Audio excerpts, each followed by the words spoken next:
Diaspora kërkon drejtësi për ish pjesëtare të UÇK-s. Në një deklaratë publike, shoqatat adhetare shqiptare në Shtetet Bashkuara të Amerikës dhe Kanada kanë shprehur qëndrimin e tyre lidhur me proceset gjyqësore ndaj ish pjesëtarëve të ushtrisë ligjtare të Kosovës UÇK-s, të cilat po zhvillohen në dhomat e specializuara të Kosovës me seli në Hagë.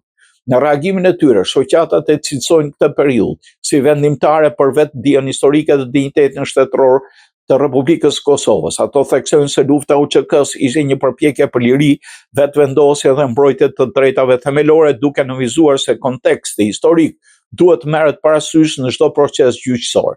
Shoqatat shprehin shqetësim për atë që i quajnë qasje selektive dhe disproporcionale në trajtimin e rasteve, duke theksuar se drejtësia ndërkombëtare duhet të jetë e barabartë e pashme.